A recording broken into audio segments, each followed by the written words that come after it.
Pengertian asam amino. Asam amino adalah sebuah senyawa organik yang mengandung gugus amina atau min NH2 dan gugus karboksil atau min COH. Kedua gugus tersebut terikat pada rantai karbon dengan panjang tertentu. Asam amino tergolong sebagai monomer yang jika bergabung akan membentuk sebuah polimer.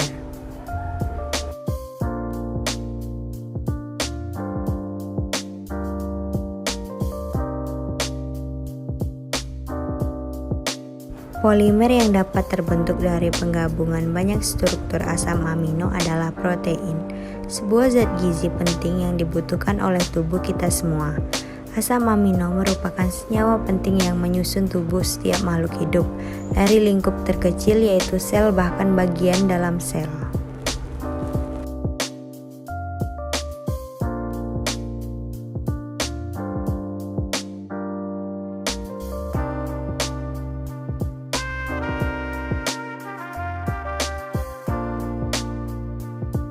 Jenis-jenis asam amino. 1. Asam amino esensial.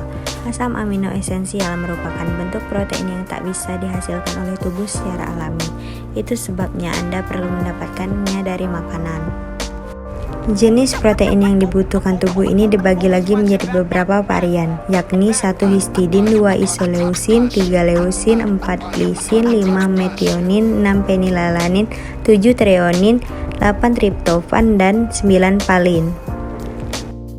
2. Asam amino non-esensial. Sementara itu, asam amino non-esensial merupakan bagian protein yang dapat diproduksi tubuh bila Anda tidak mendapatkannya dari makanan. Beberapa contohnya meliputi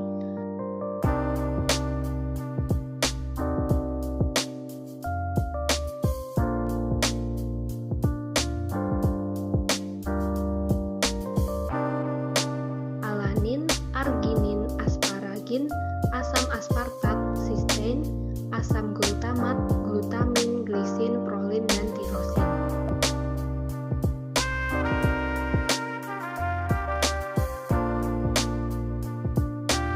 3. Asam amino kondisional. Dibandingkan dengan dua jenis lainnya, jenis protein ini hanya dibutuhkan ketika sakit, terluka, atau mengalami stres.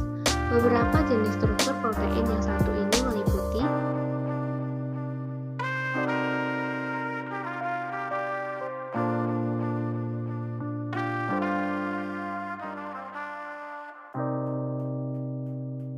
arginin, sistein, glutamin, tirosin, glisin, ornitin, prolin, dan serin.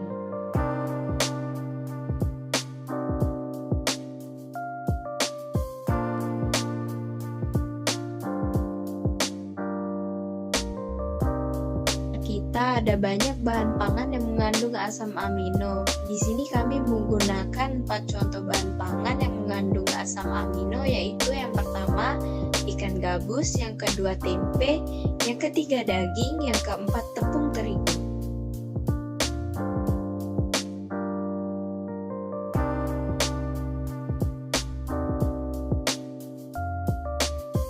Yang pertama adalah ikan gabus. Ikan gabus mengandung protein lebih tinggi daripada ikan lainnya. Asam amino utama penyusun albumin pada ikan gabus adalah asam glutamat, asam aspartat, dan leusin. Dapat dilihat pada tabel berikut.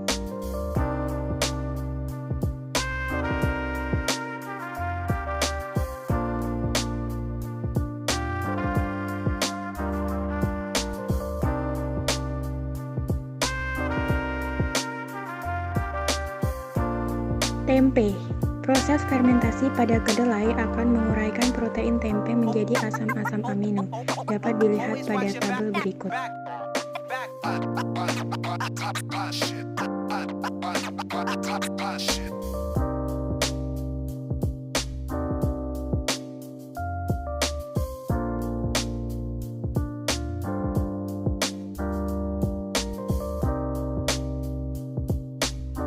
Daging.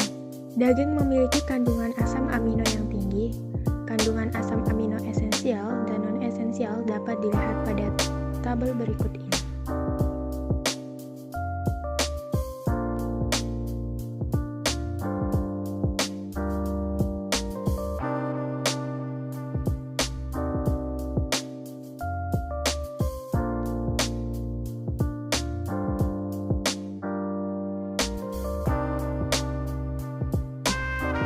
terigu memiliki kandungan asam amino yang tinggi karena mengandung gluten yang merupakan senyawa asam amino yang terkandung dalam pati. Kandungan asam amino pada tepung terigu dapat dilihat pada tabel berikut.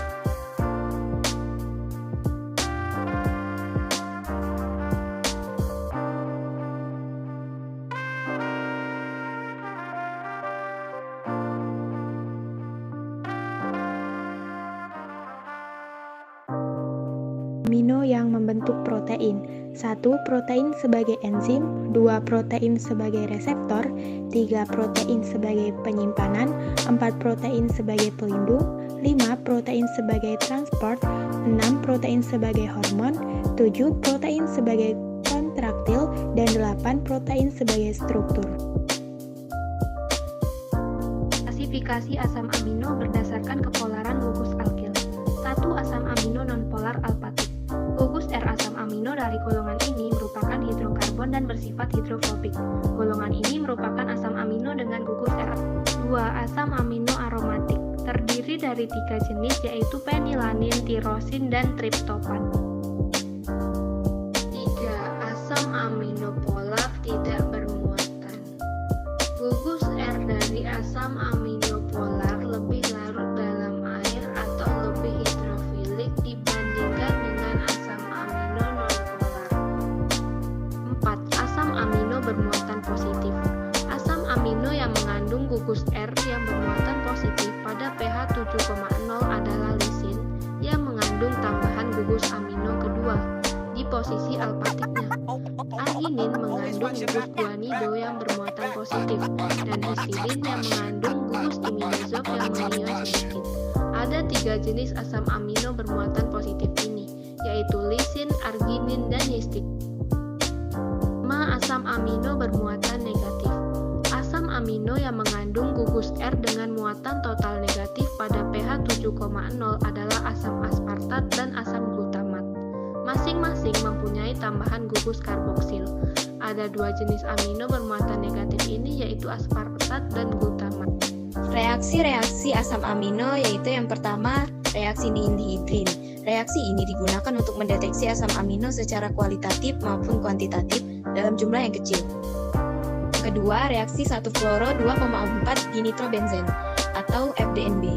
Asam amino bereaksi dengan FDNB dengan gugus alfa asam amino menghasilkan 2,4 dinitrofenil yang dapat digunakan dalam mengidentifikasi asam amino.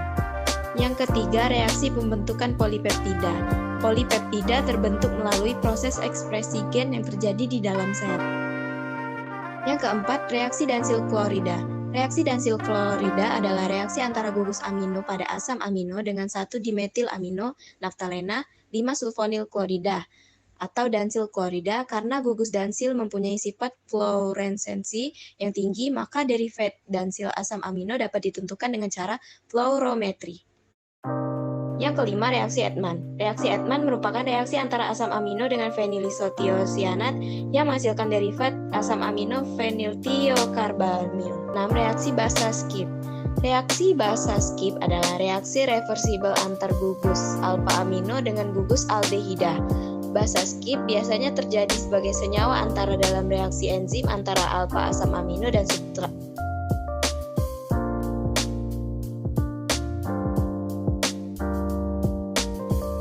Yang ketujuh, reaksi gugus R. Gugus SH pada sistein, hidroksifenol pada tirosin, dan guanidium pada arginin menunjukkan reaksi khas yang biasa terjadi pada gugus fungsi tersebut.